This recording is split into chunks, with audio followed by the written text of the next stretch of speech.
todos aqui presentes. Boa noite a Raimundo Carreiro, que se encontra aqui na primeira fila.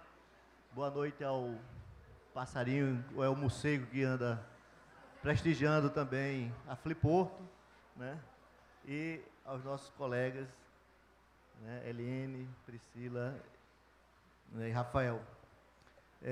Estamos aqui para falar, né, da dimensão da obra de Carreiro, naquilo que ela talvez tenha de mais rica, né, que é a dimensão humana, né, através da família, da religião e da loucura, né, numa época, num ano em que se comemoram os 30 anos de A Dupla Face do Baralho, os 25 anos de Maçã Agreste, que ganhou uma edição digital da Cesárea, e também os 20 anos de Somos Pedras que se Consomem, que deu a Raimundo Carreiro o Prêmio Machado de Assis, da Fundação Biblioteca Nacional, e o prêmio da Associação Paulista de Críticos de Artes, a APCA, né? Vou apresentar os nossos convidados, Priscila Varjal, Eliene e Rafael, né? Eliene, ela começou a estudar a obra de Carreiro pelo seu início, onde estão mais presentes os temas bíblicos, né? E bem interessante essa abordagem que ela faz. Vou pegar aqui uma filazinha que eu selecionei sobre o currículo dela.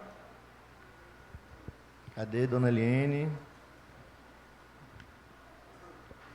Uau. Bom, ela é formada em Letras e Mestre em Literatura e Interculturalidade pela Universidade Federal Estadual da Paraíba, e ela pesquisou a relação existente entre a obra A Viagem no Ventre da Baleia e o livro de Jonas, da Bíblia. Defendeu a dissertação de mestrado Palimpsestos Bíblicos em Sombra Severa, e esse texto foi publicado pela editora Novas Edições Acadêmicas. Priscila Varjal já foi colaboradora, monitora de Raimundo Carreiro nas suas célebres oficinas literárias, né, que vem formando muitos escritores aqui em Pernambuco, é uma referência no país, né? E então isso deu uma boa cancha para a própria Priscila, que vem fazendo o seu doutoramento justamente na gênese da obra de Carreiro, e ela é integrante do grupo Ornitorrincos de Literatura e Outras Linguagens, né? Atualmente, a pesquisa dela sobre o processo de criação comporta duas partes. A primeira consiste na reunião e classificação e decifração dos manuscritos inéditos do autor, né, que antecederam a escritura dos romances do Quarteto Áspero. E a segunda, a análise do método de criação sistematizado por Carreiro nos seus 2 livros de ensaio, Os Segredos da Ficção e A Preparação do Escritor. Carreiro é tão bonzinho, tão bom professor, que já está dando, né, as dicas de como fazer uma obra, né? Apesar de que toda a parte mesmo criativa depende mais do individual, mas ele ensina a construção dos personagens, a criação de cenários e tudo mais nas suas oficinas, né? E Rafael Monteiro, vou pegar minha fila, ele pesquisa justamente a loucura, a memória e a identidade na obra de Carreiro, né? Citando Machado de Assis, cita também Foucault, né? Cita Lima Barreto, Freud. Então é um trabalho que investiga mais a loucura maravilhosa dos personagens de Carreiro, né? A loucura maravilhosa de Tia Guilhermina, né? Procura compreender o universo de Mateus com H ou sem H, né? Cada um tem sua escrita diferente.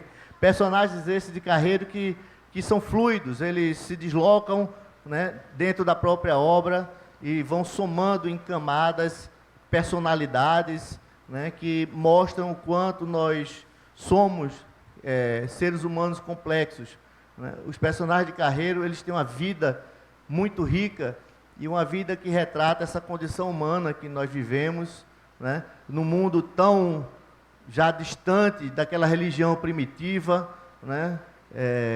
Tão distante daqueles valores humanos que se buscava no passado, dentro dessa sociedade maluca que a gente vive hoje, né? Dentro de uma transgressão que é muito mais irracional, né, do que se possa imaginar. Antigamente o homem transgredia em busca de descobertas pessoais, em busca de entendimento próprio. Hoje em dia isso foi desvirtuado e o que se tem é uma transgressão muito mais voltada para o supérfluo, o consumo, né? Não é mais a busca do eu, do homem, né, nem do outro. É uma busca irracional pelo sucesso, pela vitória, por valores que não são tão constituintes, né, de uma grandeza de ser humano, ao meu entender, e que isso está refletido na obra de Carreiro. Eu vou passar a palavra para Eliene, e em seguida vamos fazer o circuito, Eliene, Priscila e Rafael, e depois vocês fazem as perguntas para nós. Boa noite. Primeiramente, eu gostaria de agradecer a Carreiro por ter indicado meu nome, a Marcelo, que foi quem entrou em contato comigo, e a organização do evento pelo convite. Vou falar um pouco sobre como eu conheci a obra de Raimundo Carreiro. Eu era aluna de letras na Universidade Estadual da Paraíba e tentei entrar para a iniciação científica em 2007 para o projeto do professor Eli Brandão, que é inclusive pernambucano, trabalha lá, hoje é pró-reitor da universidade. E ele me sugeriu a obra Viagem no Ventre da Baleia, já me dando um olhar que seria analisar essa obra, ler essa obra e pesquisar a relação que ela tinha com o livro de Jonas da Bíblia, que já indica no título, né? Viagem ao Ventre da Baleia, e a gente sabe que o personagem bíblico Jonas passa um tempo no ventre de um peixe gigante e que é uma alegoria que, na realidade, ninguém sabe se isso realmente era um peixe, provavelmente não. É uma metáfora, a Bíblia é feita de metáforas, mas a nossa cultura nomeia esse peixe como uma baleia. E eu fiz esse projeto, busquei essa relação, passei um ano longe, distante da obra, porque fui pesquisar uma outra coisa, e quando resolvi fazer seleção para o mestrado PPGLI, eu resolvi voltar a estudar a obra de Raimundo Carreiro, e ainda também nessa perspectiva de procurar a relação existente na obra dele com a Bíblia. E me ative especificamente a obra Sombra Severa, buscando a relação entre o personagem central, que é chamado de Judas, certo? Judas tem um irmão chamado Abel, e a história começa quando Abel rapta Dina e está chegando na casa dos irmãos. Eles são 2 irmãos, não tem mais pai. E Judas imagina que a família de Dina iria se vingar e pede a Abel, e diz a Abel, vamos resolver isso. Pega Dina, leva para uma capela que tem na fazenda onde eles moram, pede que Abel entre no caixão e finja que está morto. Nesse momento, ele estupra Dina. No outro dia, quando os irmãos de Dina chegam, acham que Abel está morto e, por isso, eles se sentem vingados e nada acontece. E aí, diante disso, começa uma ira que é caracterizada pelo narrador do romance como uma ira mansa, porque Abel ele sente um ódio, né? Ele tem esse ódio ao irmão pelo que o irmão fez, pela traição, mas ele não faz nada. E nisso Judas começa a sentir uma relação, um sentimento de culpa, que passa a fazer parte de sua vida. Ele, de certa forma, tenta levar Abel a vingar-se né? Porque ele tinha traído e ele se sente culpado porque os pais dele tinham pedido que ele cuidasse do irmão antes de morrer. Mas Abel não faz nada. Abel é resignado, certo? E aí é onde eu busquei essa relação Judas, que lá Judas e Abel tem a relação com o livro do Gênesis, com o mito de Caim e Abel, e tem também a relação com as histórias narradas nos livros dos apóstolos presentes no Novo Testamento, que faz a relação com Jesus e com Judas. Então, esse Judas, lá de Sombra Severa, ele tanto está relacionado a Caim, porque, posteriormente, quando Abel não toma uma atitude, ele mata Abel, ele chega com um punhal, do nada, assim, não existe uma briga, não existe uma confusão, só um jogo de olhares entre os dois irmãos, e ele apunhala Abel no coração. Depois, pega o corpo de Abel, coloca no caixão, e numa tardezinha ele vai até o cemitério com esse caixão nas costas, numa alusão ao que Jesus faz indo até o Calvário, certo? Então esse Judas ele está com essas duas relações, e aí existe também uma relação com o sacrifício, esse Abel passivo, esse Abel que não faz nada. É também o cordeiro imolado, é uma das relações que eu faço no meu texto, né? E tem aí o livro, tem uma parte visual, existe umas cartas que eu nomeei na minha dissertação cartas gravuras. Uma carta representa Judas, uma carta Dina e uma carta representa Abel. A carta que representa Abel tem um cordeiro e uns, acho que são os raminhos. A carta que representa Judas tem uma mão com um pingo de sangue no meio e em cima tem 2 punhais.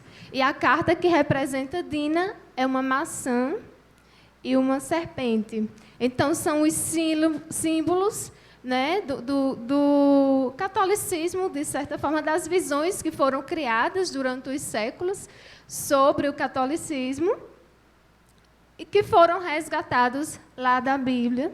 Então, é mais ou menos isso que eu fiz no meu texto.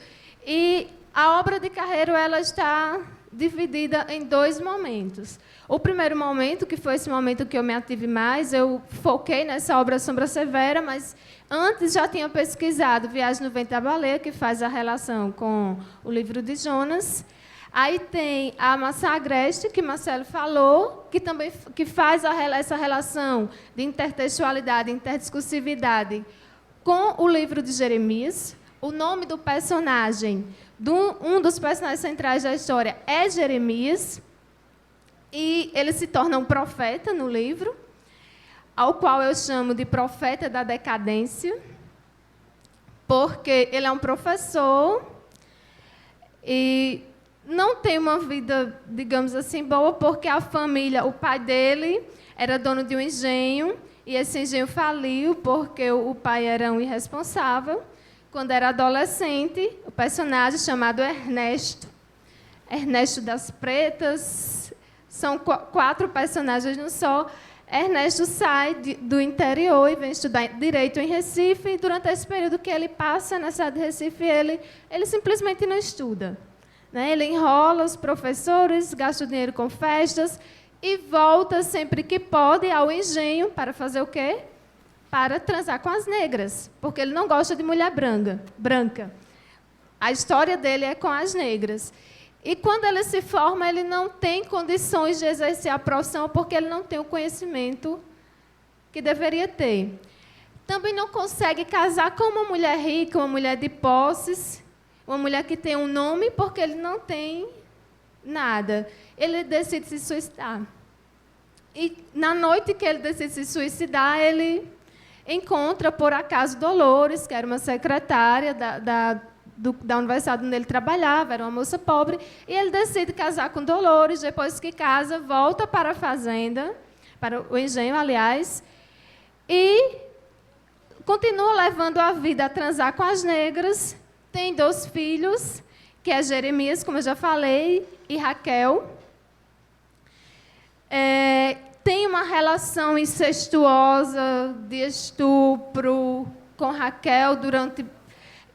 uma relação meio implícita no texto, mas que a gente, com a leitura, a gente vai percebendo que existe uma relação de incestuosa. Ele transa com Raquel, que é a filha. Aparentemente, ela não sabe com quem, mas está subentendido que ela sabe sim, que seria o pai.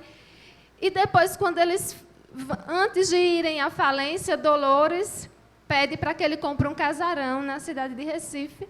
E ele compra. E quando ele perde tudo no engenho, eles vêm morar nesse casarão. E aí a narrativa continua quando Raquel decide abandonar a casa para ser prostituta, porque ela disse que o sonho dela é ser prostituta.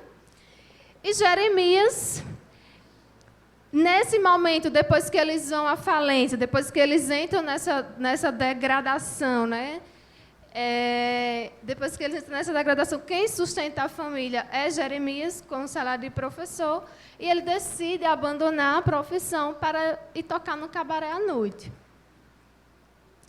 E depois ele entra nesse meio, digamos assim, não sei se seria forte falar um meio degradante, que é o meio da prostituição.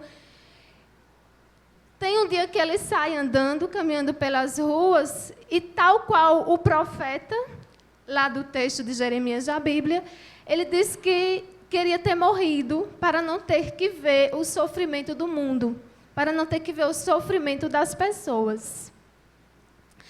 E por isso ele se torna profeta para solucionar esse problema. Mas o que é que ele faz? Ele vai explorar as pessoas.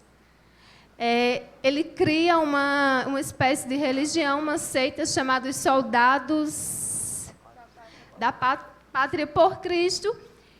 E durante o dia eles vão pregar, digamos assim, as pessoas seguem, vendem falsos milagres, e à noite eles têm uma outra programação, que é baseada, que é roubar, estrupar, matar, fazer de tudo. Então, eu chamo ele do profeta da decadência, por isso, né? E a decadência vem já do pai e da mãe, que é uma das coisas que é comum na obra de Carreiro. A gente vê que é como se a família, os pais já viessem desestruturados. E isso reflete nos filhos, certo? Sim. E aí Dolores, depois que os 2 filhos saem de casa, Dolores, que é a mulher do pai de Jeremias, atira nele e vai presa. E o romance termina quando Dolores sai da cadeia, volta ao casarão, super sujo, e eles vêm com o advogado, e o advogado simplesmente vem tirar tudo e vender o casarão para cobrar os honorários dele. Certo? Então, essa primeira fase da obra dele tem essa relação, já são as obras que eu analisei, que tem a relação com a Bíblia. Essa que eu falei, que eu chamo do profeta da decadência, já começa a segunda fase. Da primeira fase também, com essa relação com a Bíblia, tem as sementes do sol, que recontam a história dos filhos de Davi. E, basicamente, isso. Certo. Justamente, a semente do sol é a história de Absalão e Agamenon, né? Que Carreiro conta e segue um universo semelhante ao de Puxinanã e ao universo de Bernardo Soledade, a obra inaugural dele, e que é uma obra que agora a gente entende melhor, e a origem dessa obra, através do conto do bordado da Pantera Negra, que Carreiro está lançando agora na Fliporto, foi encontrado por um agente dele, né, e que Ariano Suassuna utilizou como mote para um belíssimo cordel. Né? Então, desde o delírio da cena mágica, do tropel de cavalos, a cena do bordado, que é feito, que permeia a obra, a primeira obra de Carreiro, né? E Jeremias é esse profeta decadente, e Raquel também tem essa relação, como tem outra relação, outras relações conflituosas, familiares, em Somos Pedra que se Consome, entre Isis e Leonardo, né, Priscila? Né? E vem essa questão do homem, né, a posição do homem, e como Carreiro é uma pessoa bastante religiosa, ele reza o texto todo dia, tudo mais. Agora, não é essa religião que se vê hoje tão propalada por aí, né? É de uma religiosidade mais, talvez que a gente possa dizer assim, mais íntegra e arcaica, né? Que vem muito uma parte vem do Antigo Testamento, e ele também atualiza outra parte do Novo Testamento nessa história, trazendo esse paralelo de Judas, Jesus, Caim e Abel, que é bastante interessante na abordagem de Eliane. Vou passar a palavra agora para a Priscila Vajal, que vai dar continuidade à nossa conversa hoje. Boa noite. Primeiro, agradecer a Marcelo, o convite para a mesa também, e a Mário Hélio, o organizador da Fliporto, e a Raimundo Carreiro por estar aqui nessa homenagem a ele, né? Bom, eu vou pegar um pouco do que a Eliane disse, porque ela pontuou algumas questões que, passando esses pontos dela, dessas referências bíblicas, parece que a primeira parte da obra de Carreiro, assim, eu não vou dividir a obra, mas essa primeira parte, até mais ou menos o Viagem no Ventre da Baleia, realmente tem uma relação com a Bíblia que, digamos assim, começa a ser dissolvida a partir do Sinfonia para Vagabundos, né? Pelo menos na minha leitura. Essas epígrafes, né, das quais Eliane fala, que fazem parte do corpo do texto, não só da intriga da obra de Carreiro, mas do corpo. Essas epígrafes estão na voz do personagem, estão no discurso do narrador, estão infiltradas no discurso do narrador, né? As epígrafes bíblicas, né, que eu falo. E passou essa parte até o Ventre da Baleia, me parece que há uma dissolução, porque na obra de Carreiro há uma grande pergunta, pelo menos na minha cabeça, que é como o homem vai preencher esse vazio deixado pela erosão da fé cristã, né?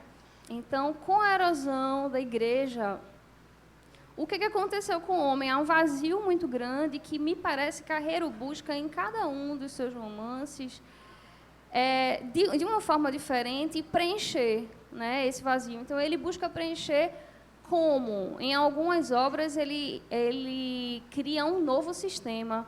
Os Soldados da Pátria por Cristo, né, essa trupe que Carreiro criou no Maçã Agreste, não foi no Maçã Agreste? Digamos assim, tem seu auge no Somos Pedras que se Consomem, né? Então, são justamente eles, só que agora com a outra versão. Leonardo é que encarna essa transgressão, né, que me parece ser uma das respostas de Carreiro, né, a transgressão, para esse vazio, né? A gente sabe que a violência que permeia toda a obra dele, né, o estupro, o incesto, o suicídio, que desde As Sementes do Sol, né, a mãe da casa, Esté, já se suicida, e parece que a partir daí há uma quebra já dentro da família, que vai começar a se formar, digamos assim, em membros mesmo no Maçã Agreste. Mas a família carreiriana, a família que começa através da Bíblia, inicia nas Sementes do Sol, né? Então, com esse primeiro incesto que ocorre, com o primeiro suicídio, né, toda a família é como se fosse um aviso, é uma profecia. A obra de Carreiro é messiânica, né? Então, há vários profetas que estão o tempo todo dando, digamos assim, respostas para um vazio que eles não sabem como preencher, né? Então, um dos livros de Carreiro dessa segunda fase, que é a fase que eu me detenho mais na minha pesquisa é o Sinfonia para Vagabundos, que é um meta-romance no qual Carreiro discute como escrever um romance, ele discute realmente, né? A instância narradora é o Deus Dete. Vejam que interessante que Carreiro faz. Ele usa um narrador que se infiltra nos outros dois personagens, né? Ele cria uma tríade que a gente até poderia dizer que é religiosa. A Virgínia, no Sinfonia para Vagabundos, né? Que é um romance da década de 90, né? 1993, né, Marcelo, se não me engano? Acho que sim. 93. Então, né, Carreiro? Ele é anterior a... O preto, de Smoking, se não me engano. E ele só faz recitar versos. Ele não fala, né? Então, ele é silencioso.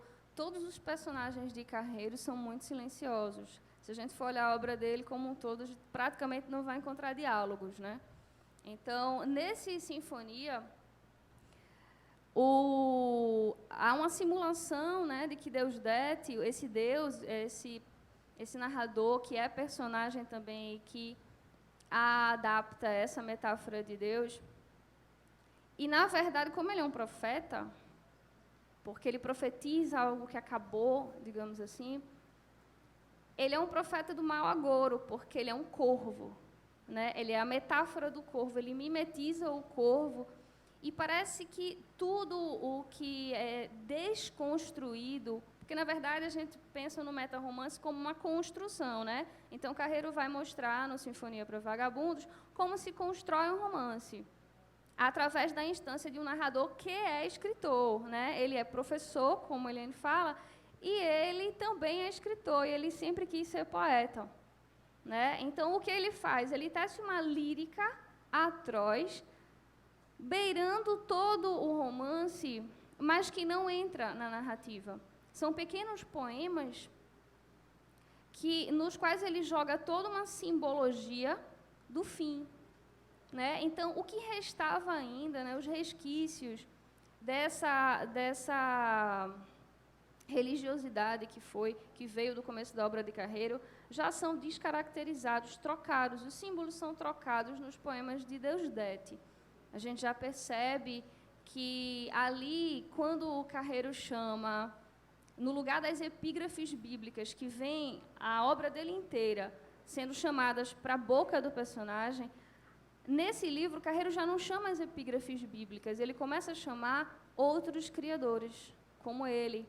Não é? Então, ele busca os grandes escritores do século XX, século XXI, ele busca entender como esses escritores compõem uma obra. Então, eles também são criadores, e é como se o personagem de Carreiro, o narrador, encarnasse a função de Deus. Né? Me parece que acontece isso. É como se ele dissesse assim, ora, se Deus não existe, eu posso ser. E eu sou, e eu crio, né? E eu não vou mais chamar a Bíblia para me apoiar nela, eu vou chamar os criadores. Né? E Carreiro chama vários criadores, né? O Tennessee Williams, o Graciliano Ramos, o Ítalo Calvino, para falar de como se constrói uma obra. E, inclusive, o Sinfonia é todo permeado de pequenos lances a filosofia da composição, né, do Allan Poe. E nele a gente percebe, por exemplo, uma discussão que Allan Poe faz na filosofia da composição, quando ele vai explicar como escrever o Corvo, né, ele explica que, antes de começar a explicar, o Allan Poe fala o seguinte, que ele discute a propósito de algo que o Charles Dickens falou a ele, de que um autor, que agora não me lembro qual, escreveu o livro a partir do epílogo. E essa começa a ser a discussão de Carreiro no Sinfonia para Vagabundos. Então, Carreiro cria o personagem a partir do prólogo e do epílogo. Então, o epílogo, né, que é o final, é como se o Allan Poe defendia essa coisa do autor começar pelo fim. Ele dizia, ora, se você começa pelo fim, é uma vantagem para a sua intriga, porque você já tem todo um desenvolvimento você já tem um tom de consequência em todo o desenvolvimento. Então, Carreiro brinca com essa técnica de Allan Poe e faz isso no livro dele com todos os personagens. Então, ele faz um prólogo e ele faz um epílogo para os três, né? Para a Virgínia, para o Deusdedit e para o Natalício, que como eu falei no início, é uma tríade, e eu esqueci de falar o Natalício, que é a metáfora de Cristo, né? Então, a gente tem o Deusdedit, o Deus aí, o Natalício, que encarna a metáfora do Cristo, e Virgínia, que, na verdade, vive na zona de baixo meretrício da cidade, mas digamos assim, na tríade de Carreiro, né, que já recompôs essa simbologia bíblica, que já eliminou grande parte dela, ela seria virgem, né? E a gente vê isso muito na obra dele, essa coisa das moças que vivem na zona de baixo meretrício serem ou quererem ser virgens, né? Essa parece que é uma preocupação dentro da obra de Carreiro digamos assim, uma forma de representar uma desconstrução, né? Desse vazio que hoje atormenta a sociedade. Parece que na obra dele esse vazio, me parece que os personagens tentam preencher a cada romance, como principalmente no Somos Pedras. Eu conheci Carreiro fazendo uma homenagem a ele. Eu li o Somos Pedras que se consomem. Eu me lembro que eu fazia letras na época na UPE, em Nazaré da Mata, e Carreiro iria para lá depois dessa homenagem, fazer uma palestra, né? Carreiro chegou muito atrasado e acabou que ele optou, ele deveria optar, ou faria a palestra ou eu falaria. E a organização do evento disse, Priscila, você não fala, Carreiro que vai fazer a palestra. Claro, chegou atrasado. Aí tudo bem, Carreiro não, por favor. Eu prefiro que ela fale, porque eu estou muito cansado, acabou de vir de viagem. E o que aconteceu aí, né? Essa relação que eu fiz no Sinfonia, na época eu estava lendo Freud, estava já na metade da obra de Freud, e eu percebi o seguinte no Sinfonia, no Somos Pedras que se Consomem. Eu percebi o seguinte no Somos Pedras, que é onde há mais transgressão, há mais violência, né? Talvez o romance de Carreiro mais violento seja o Somos Pedras.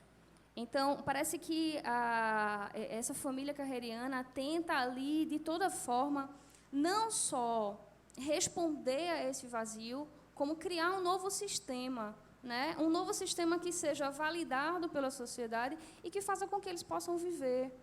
Porque eles já não aturam mais, eles já não suportam a vida, né? Eles já não suportam esse vazio no qual eles vivem.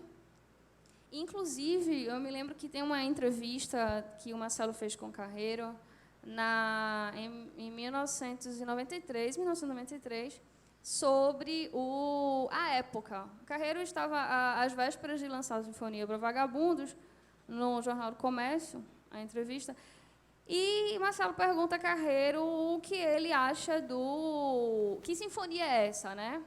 Que sinfonia é essa, se é uma sinfonia do Apocalipse e tal. E Carreiro diz, olha, na verdade, eu não acho que a gente esteja numa época de angústia, né?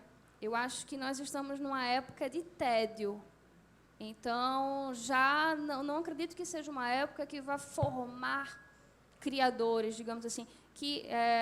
Carreiro, me corrija se eu estiver errada, se você não falou isso, mas eu creio que a gente não está numa época que vai gerar grande coisa. A gente está numa época de tédio, de estaticidade mesmo, né? Então, havia, na década de 90, em todos os romances de Carreiro da década de 90, a gente pode ver essa expressão. O Somos Pedras é do final da década de 90 e o Sinfonia é do começo da década de 90. A gente pode ver que o tédio, eu falo aqui do ponto de vista existencial, né? Então, não do ponto de vista, não do senso comum, mas assim, do ponto de vista existencial, porque os personagens carreirianos, sim, eles sentem tédio. É o que a gente pode ver, por exemplo, na carta que Natalício escreve para o jornal depois de ter Natalício, o personagem do Sinfonia para Vagabundos, que é um saxofonista que perambula pelas ruas do Recife. E, de repente, ele está andando e encontra uma menina, uma criança, na rua deitada, dormindo, embaixo de uma dessas pontes da cidade do Recife. E ele a estupra e mata.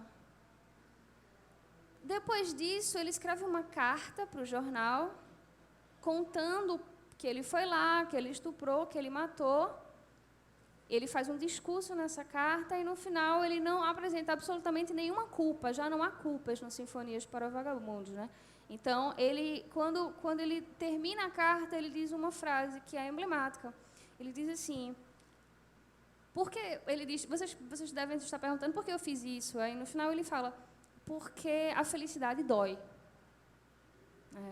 Então, eu acho que essa frase sintetiza assim, muito da obra de Carreiro, porque a felicidade dói para personagens que passam a vida inteira, né? Que, na verdade, Carreiro é um mimetismo da nossa sociedade, claro, e a verdade dói para todos aqueles que estão na procura de um preenchimento, né? À procura de um preenchimento, que é o que a gente mais encontra nos personagens carreirianos, né? Então, até o Tangolomango agora, passando pelo Amor Não Tem Bons Sentimentos, Mateus do Amor Não Tem Bons Sentimentos, né? Que cria toda uma narrativa em cima da ação dele e absolutamente não se assume, né? Ele não exime absolutamente, ele se exime de toda a culpa de ter matado a irmã e ter estuprado e matado a mãe também, porque ele, como ele já está no estado de loucura, né?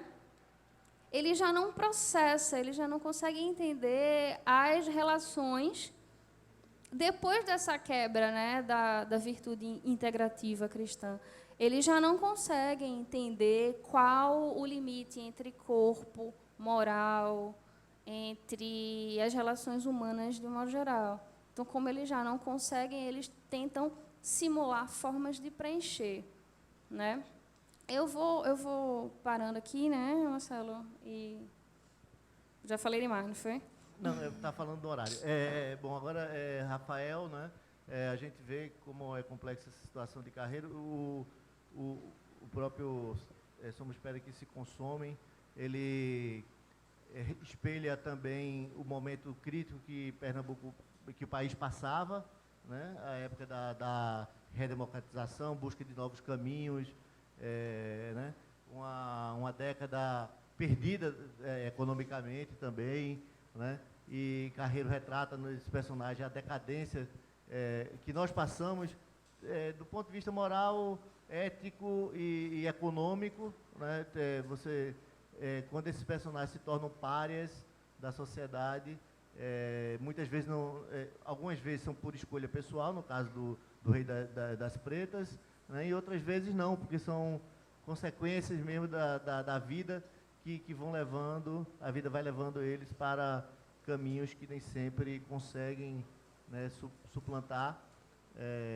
A presença dos músicos é sempre presente, é sempre constante na obra de Carreiro, assim como das prostitutas, que é a devassidão do corpo, né, o corpo que não é mais objeto do amor e da adoração, mas do corpo social, o corpo do uso, né, devastado, depravado e tudo mais, né? Eu passo a palavra agora para Rafael. Bem, primeiramente, boa noite para todo mundo. Eu agradeço ao Marcelo o convite, a participação das meninas que sabem tanto ou mais que eu sobre Carreiro.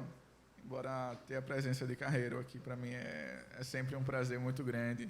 Eu tive o privilégio de ter Carreiro na minha defesa de mestrado e ter o seu objeto de estudo entre os seus espectadores é inacreditável.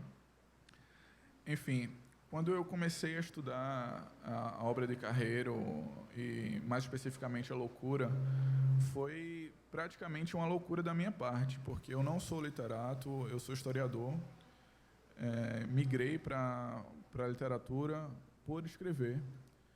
Sempre fui um aficionado pela literatura em si, mas como um leitor e como um produtor, mas não como um estudioso.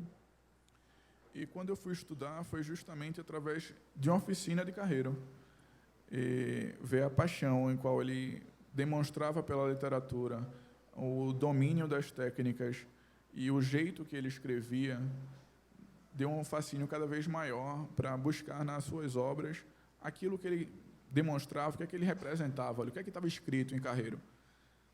E quem lê atrás de si próprio, é meio que uma procura da sua identidade. E alguns livros de Carreiro eu me encontrei. Embora o louco era ele, não era eu, o autor é ele, logo ele é que é o doido. Mas depois que inventaram a expressão não fui eu, fui meu eu lírico, tá tudo tranquilo, não matei ninguém, eu mato na literatura. Na literatura eu posso matar quem eu quiser, eu posso comer quem eu quiser, comer minha mãe, minha irmã, tá de boa, não tem estresse. Agora, na vida real, é que é um pouco mais complexo. Mas quem lê um livro de Carreiro e quem assiste um filme de Cláudio Assis, sabe o que é que vai encontrar. Você não vai procurar num livro de Carreiro, assim como num filme de Cláudio Assis, um conto de fadas. Não vai encontrar nada bonitinho, não. Você vai encontrar violência, você vai encontrar sexo selvagem, você vai encontrar palavrão, vai chocar. Eu não sei se o pessoal todo que está aqui já leu o livro de Carreiro, mais especificamente alguns livros muito punks, muito soco no estômago. Somos Pedras que se Consomem, para mim, é o mais complicado. Assim, você lê e não vai ficar bem. Não. Bom, eu vou ler Somos Pedras que se Consomem, vou assistir Backyardigans, vou assistir Bob Esponja, não vai. Isso não vai ficar legal, não. Eu lembro quando eu li 2 livros de Carreiro num único dia, foi Bernardo da Soledade e Sombra Severa. Eu vomitei pra caramba. Não, você é fresco, Rafael, mas não, é complicado, é bem complicado. Agora, um dos primeiros livros que eu me encontrei de Carreiro foi o que na época era o mais recente, que era O Amor Não Tem Bons Sentimentos. E O Amor Não Tem Bons Sentimentos, só o título em si já pregava uma peça. Depois é que eu descobri que Carreiro era muito bom para criar título. O Somos Pedras que se Consomem, para mim, é um título inacreditável. O Amor Não Tem Bons Sentimentos, idem. Tem Os Extremos do Arco-Íris também. Agora tem outro que eu acho maravilhoso, que agora eu não estou recordando, eu não confio muito na minha memória, não. Eu lembro de coisas banais, como eu estava falando para a Priscila, o dia que eu conheci, há, sei lá, 6 anos atrás. Mas lembrar de título de livro, de personagem, eu vou para a cola. E o personagem que eu li, que eu mais me choquei, que parecia que tinha sido escrito por mim, foi de um único livro, talvez, escrito por encomenda para Carreiro, que foi da editora Bargaço, que é Os Extremos do Arco-Íris, que o personagem praticamente não tem nome o livro inteiro. E não que ele vá ter nome no final, é praticamente um romance no ar, um romance de detetive, assim, mas é super louco, tem várias interpretações do que vem a ser a loucura, porque ele vai para a Tamarineira, atrás de desenvolver um mistério de um corpo que foi encontrado no teto, e aí ele vai se perguntar várias vezes o que é loucura, sobre a loucura. E em uma determinada passagem do livro, eu lembro quando eu mostrei para minha mulher, para os meus amigos, eu falei, pô, peraí, parece que você está se lendo. Que é o seguinte: nunca me considerei um louco, o que não é novidade. Gosto do silêncio dos meus pais, agrada-me o calor do meu quarto, alegro-me com música e leitura. Não sou um intelectual. Penso apenas em ter uma vida pacata, sem filhos, arrebatado por poemas, romances, ensaios, filmes, esculturas, quadros. Desconfio que nem os amigos me fariam falta. Dizem-me que sou louco. Gosto da literatura sobre loucos, mesmo os livros científicos. Um pouco de Freud, ou de Jung, ou de Adler, ou de Foucault. E agora estou enredado, não apenas com um louco, um hospício inteiro. A minha loucura é normal. Todo mundo carrega-a no sangue. Estudei dia e noite, adiei 2 sessões com os súditos, consultei Freud e Jung. De passagem li romances e poemas. Tudo isso que me interessa à medida que me faz evoluir. Bem, e foi mais ou menos isso que eu fiz na minha dissertação de mestrado. Era ler um pouquinho de Freud, um pouquinho de Jung, um pouquinho de Foucault, você meio que se encontra, se perde, e isso tudo através da literatura. Porque a literatura, ela vem para questionar. Não é uma coisinha bonitinha, tipo, não, eu vou passar meu tempo. Se você quer passar tempo, vá fazer outra coisa. Literatura é complexo. Obviamente que tem os livros que você vai ler, ó, eu não vou citar autores para não pegar mal, mas tem autores que você vai ler que não vai te engrandecer absolutamente nada. Mas tem outros que vão te fazer pensar. E não é porque eu estou na frente de Carreiro, não, é porque realmente não tem como você não pensar depois que lê um romance dele. Nem que seja... Como assim? Existem pessoas tão cruéis a esse ponto de fazer determinadas maldades. Se os livros que estão aniversariando agora com um número mais cheio, né?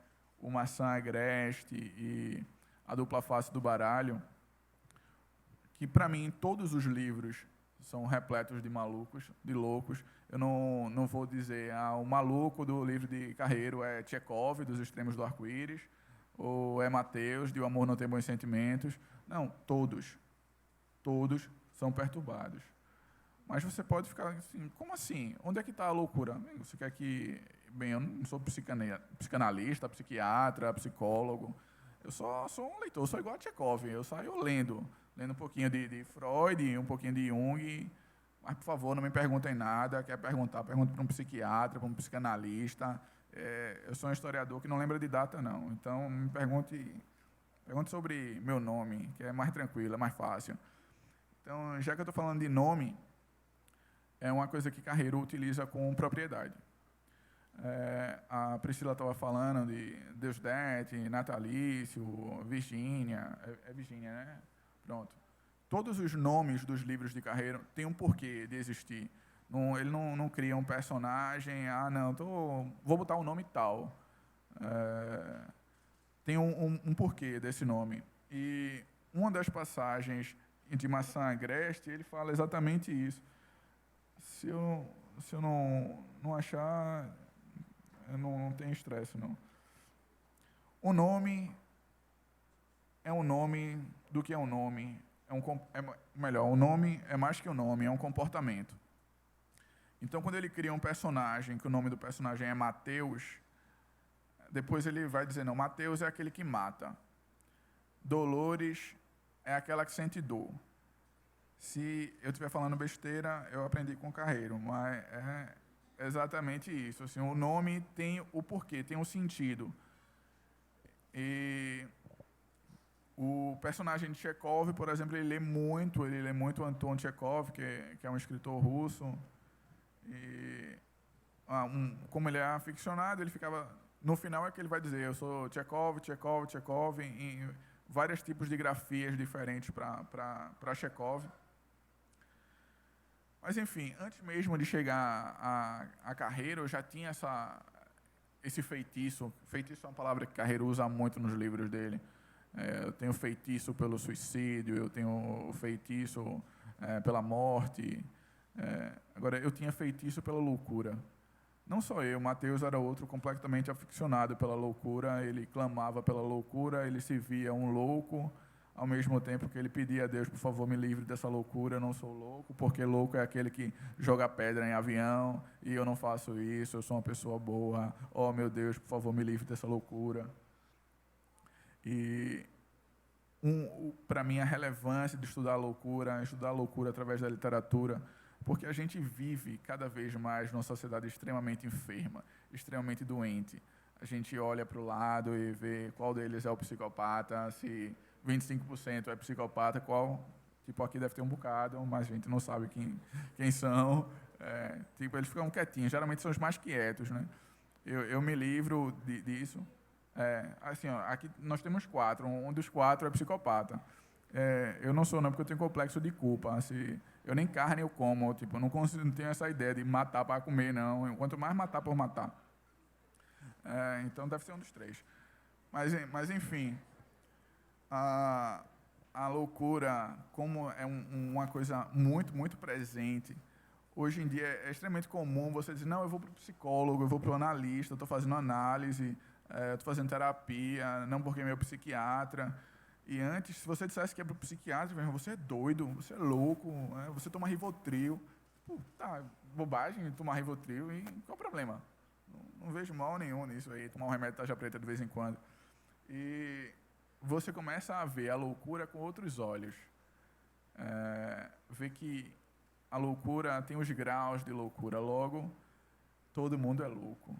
Só que depende do grau de loucura. Aí, o Foucault é que ele vai elencar no livro dele da História da Loucura os graus de loucura que existem. Assim, aí um deles tem a loucura religiosa, e tem a loucura que vai para a maldade, que as pessoas são cruéis por serem cruéis, de serem capazes de fazer determinadas coisas que você não entende. Eu posso até fazer uma analogia quando Chico Science cantava o banditismo por uma questão de classe, banditismo por pura maldade, banditismo por necessidade. A loucura também tem a loucura por pura maldade, tem a loucura por necessidade e a loucura por uma questão de classe. Só que, como é que eu vou justificar isso de uma maneira mais ampla? Como eu vou pensar na loucura, não apenas em carreira, mas no universo infinitamente maior? Aí você encontra vários livros que tratam a loucura gritantemente. Tem um livro francês, Littérature et la folie, algo assim, que é Literatura e Loucura.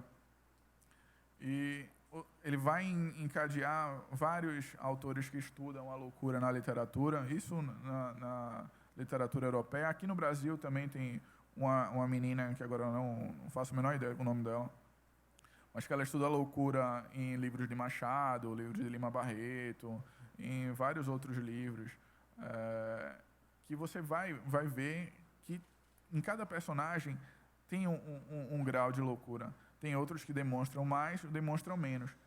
Já a dupla face do baralho, que é sobre Félix Gurgel, tem um personagem especificamente que ele é tratado como louco, que é um amalucado, o Camilo, que acaba virando uma espécie de semi-enteado do Félix Gurgel, que foi maltratado por ele, porque o Félix Gurgel ele demonstrava o poder através da agressão, da autoridade, porque ele era um comissário, então você tinha que respeitar.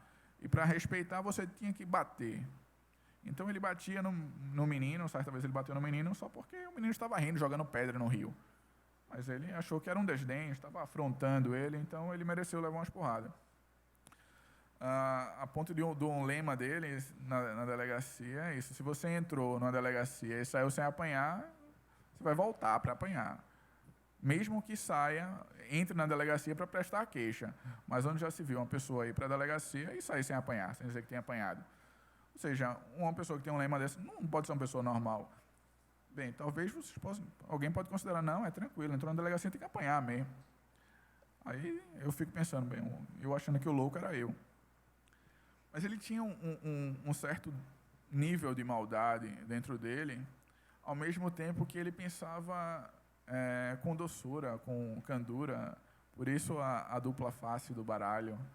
Ele sai pensando sobre as coisas que ele fez quando ele já é um comissário velho, aposentado, e fica só esperando a morte, sentado todo de branco, esperando a morte chegar, porque quem espera a morte tem que estar de branco, para que ela leve você para um bom caminho, bem, ou não. Embora mostre no livro o Camilo sendo o amalucado, o grande maluco do livro é o Félix Gurgel. Se a gente for para os outros livros, que até as meninas já falaram, pronto, Sementes do Sol, né, que tem Mariana, o Davino, ele vai falar que a Mariana está enlouquecendo, ela está cantando do nada, é Mariana, menina santa, que é uma temática que Carreiro vai ressuscitar em A Minha Alma é Irmã de Deus, com Camila, e a menina que queria ser santa, que vai pedir resgate do sequestro dela para poder ir para o céu. São livros incríveis, não dá para a gente falar, o que a gente está falando, o Jonas, o que nós três estamos falando mediado por Marcelo, é muito pouco para vocês entenderem a dimensão da obra de Carreiro. E eu falo uma obra literalmente completa, desde de Bernardo da Soledade, ou agora com o conto que está saindo, que é anterior a Bernardo da Soledade, até Tangolomango e tudo que vier depois. Porque não tem como você deixar passar incólume, tem alguma coisa aquilo ali que te toca. E como o títulozinho da Fliporto é Literatura é Coisa de Cinema, foi uma coisa que eu usei muito na minha dissertação de mestrado, uma análise de que um livro de carreira me levava a um filme, ou levava a vários filmes, levava a outro tipo de ficção, assim, por mais que eu quisesse fazer uma literatura comparada, eu ia para a ficção científica, eu ia para Philip K. Dick, com O Homem Duplo, para falar sobre extremos do arco-íris, e para falar de Mateus, entender a complexidade de Mateus, da gênese do personagem, da genealogia do personagem, da sobreposição dos personagens do livro de Carreiro, porque Mateus é um, Jeremias é outro, Leonardo é outro, e ao mesmo tempo você se perde quem é quem. Quem é filho de quem é marido de quem está comendo quem, todo mundo está se comendo, e é mais ou menos assim. Todo mundo se pega, como o Mateus diz, na nossa família a gente se resolve por a gente mesmo, não precisa de ninguém de fora. Então o incesto é uma coisa muito comum na obra de Carreiro, o estupro é uma coisa muito comum na obra de Carreiro. Meu medo é só estourar tempo, eu não sei. Estourou. Já estourei, tá vendo? Eu falo demais, mas é isso. Obrigado, pessoal. Ok, a gente ainda tem... Nós temos ainda 15 minutos para finalizar essa mesa, porque às 8 horas tem a nova mesa da programação, né? E acho que os meninos esqueceram de ter a Guilhermina, também uma pessoa fantástica, maluca, né? Ela, enfim, no carnaval, ela sobe na marquise e sai por aí pela rua, né? Tem a loucura do corno, do traído, que fica esperando, toca com a sua corneta, e toca do peixinho dourado, né? São personagens que a gente acha que são malucos, porque o conceito de normalidade termina sendo muito individual ou uma matriz da sociedade. Essa é que é a questão. Essas pessoas vivem, né, essas loucuras, achando que vivem também na normalidade, porque para elas o parâmetro é individual, é do grupo que elas se relacionam, né? As novelas de Carreiro meio que se fecham para dentro das relações, mais do que de fora, como se fosse uma narrativa, que você fosse vendo as pessoas se deslocarem, né, como se fosse narrativa de deslocamento de carro, né? Você vendo a paisagem passar. Não, eles compõem, fazem parte da própria narrativa, né? A cidade vai se integrando à vida dos personagens, quando saem do centro da cidade para a várzea. Carreiro vai meio que fazendo um retrato sociológico né, do Recife, sem utilizar os artifícios da sociologia, da descrição, das teses, nada. Ele vai relatando o que as pessoas estão vendo, sentindo. Em Sinfonia para a Vagabunda, ela transita pelo centro do Recife até a casa de Bebé Seixas e tal, né? Todo esse universo de loucura e magia, as relações familiares verticalizadas, muito próximas entre si. Dificilmente vem uma pessoa de fora da relação familiar se meter, né? Quando vem é no sentido trágico, que é o caso da Dina, com os familiares dela e tudo mais, né? A gente está começando a receber as perguntas, tem pouco tempo, e eu vou ler aqui para saber para quem é, né? Enquanto a gente vai fechando essa mesa. Ele pergunta aqui, um negócio, na sua opinião, qual seria o limite da loucura e da razão? Se o limite da loucura é a razão. Se o limite da loucura é a razão. Eu acho que esse é um dos pontos extremamente complicados para falar de loucura. Primeiro porque a gente vai começar a pensar a loucura racionalmente. E quando é que a loucura vai pensada racionalmente? Antes, tudo que a gente imaginava, o que era loucura era o que ia de encontro aos valores estabelecidos pela sociedade.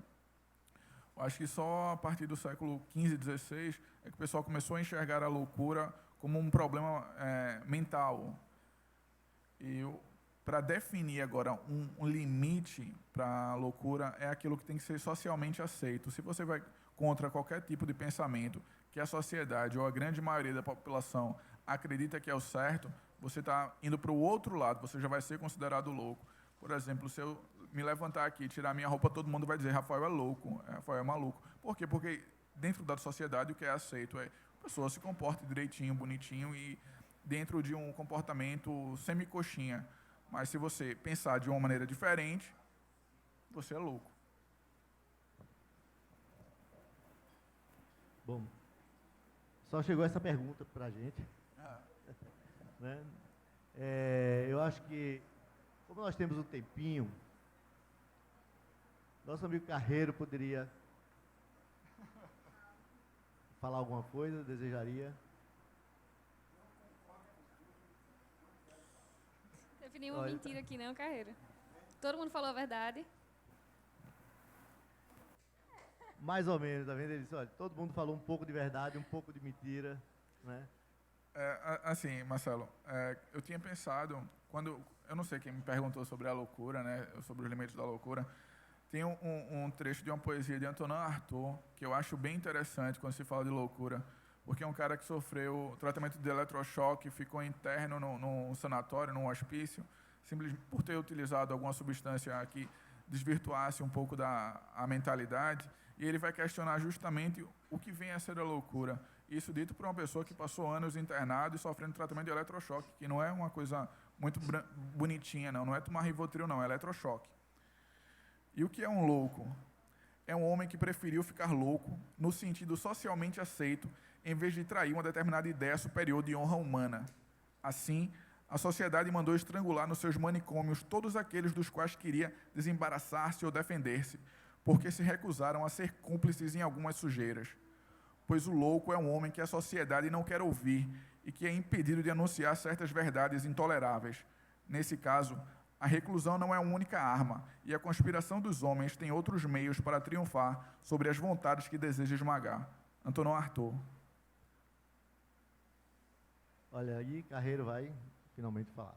Na verdade, eu queria ficar em silêncio, até porque minha voz agora não presta mais. Eu já tive uma voz boa. Diziam que eu tinha voz quente e rouca, portanto, voz de quenga, mas eu perdi minha voz de quenga. Eu agora falo normal, não é? O que eu queria dizer, principalmente, é o seguinte, é muito difícil ficar ouvindo a interpretação da obra. É muito complexo e muito difícil. Porque a obra de arte literária considera mais a estética do que a ética, do que aquilo que nós temos a dizer. A obra de arte literária não vale pelo que diz, vale pelo que mostra, a qualidade artística. Aí encontra-se o êxito literário. Se eu digo isso tão forte que preocupa tanto vocês, então eu devo ter cometido algum equívoco na minha obra. Porque o que eu quero é construir uma obra artística de alto nível, e não uma obra conteudística. Todo esse material me é muito impressionante e muito forte. Não é? Às vezes eu fico aqui pensando, meu Deus, eu disse tudo isso. Não é bem isso que eu não sou um filósofo, eu sou um romancista. Eu sou aquele que lê e interpreta através da arte, e não através do discurso, ou psicanalítico, ou religioso, ou sociológico. Não, eu quero ser apenas um escritor que pensa como artista. E o artista se realiza na obra de arte. O conteúdo é um dos elementos que impressionam na obra de arte. É um elemento, eu concordo. Ao mesmo tempo que eu concordo com vocês todos, porque, afinal, a obra de arte, mesmo que ela seja naturalmente estética, essencialmente estética, considerando que a estética não tem compromisso com a moral nem com a ética, tem compromisso com a estética, com a beleza. Isto é que é a obra de arte. A obra de arte tem como objeto a estética, nem a loucura, nem a religião, nem a dor, nem o alívio, mas a qualidade literária. Agora, é claro, evidentemente, que esse conteúdo é um substrato que são os temas que preocupam o autor. E dou os parabéns a todos, porque fizeram ótimas interpretações, boas de ótima qualidade.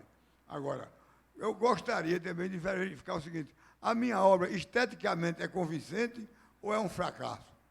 Porque se for esteticamente um fracasso, eu não fiz nada. Não, eu acredito que eu poderia queimar vários dos livros que eu tenho em casa, mas a parte que tem Raimundo Carreiro é a que realmente vale a pena. Muito bem. Embora eu diga aos meus alunos todos os dias, a gente escreve sobre aquilo que não confessa nem a própria alma. Não me interessa o homem comum, o homem que tem uma vida natural. Esse não me incomoda.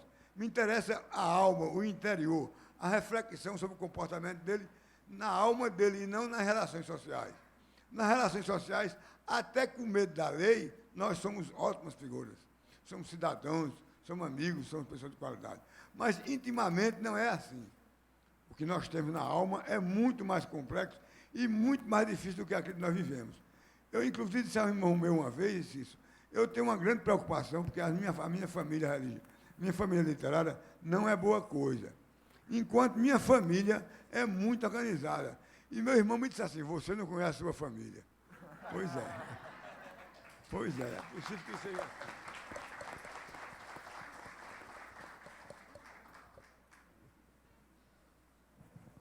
Ok? Missão cumprida. É isso aí, gente. É um prazer, foi um prazer estar aqui com vocês. Eu queria agradecer a Fliporto, né, pelo esse momento. É sempre interessante porque realmente a alta qualidade estética de Carreiro vem da sua preocupação na sua escrita, né? E essa escrita, ela é tão comovente, ela é tão profunda, ela é tão intensa que leva a gente a reflexões conteudísticas, né? A reflexões filosóficas, psicanalíticas, sociológicas, econômicas, né? Porque a intensidade dos personagens construídos por Carreiro é que fazem com que a gente reflita isso, né? Afinal de contas, os personagens dele não vieram ao mundo a passeio, não vieram ao mundo para ir para a Disneylândia, não vieram ao mundo para tomar banho de mar, né? Eles vieram ao mundo para sofrer, né? E nos ensinar, né? Com a loucura, com o sofrimento, né? Relações familiares, a nossa reflexão. Que reflexão a gente faz sobre a Bíblia, principalmente, que é a base de toda a obra de Carreiro, né? E quando ele vem para o Recife, também vem com esses pensamentos, essas dilacerações, que estão todas lá na Bíblia, né? Estão todas lá. Bem, uma coisa que a gente não falou, mas que eu queria só lembrar, em Maçã Agreste, que é um livro de 89, publicado em 89, mas ele terminou em 88, ele tem um caráter extremamente político. O Brasil estava passando por uma redemocratização, e quando ele pensa na questão do militarismo, e tem ideias sobre democracia muito, muito complexas, que, assim, eu não vou nem ler pela questão de tempo, mas eu acredito que se tem um livro que vocês poderiam escolher para começar a ler, é Maçã Agreste. Vale muito. Obrigado, pessoal.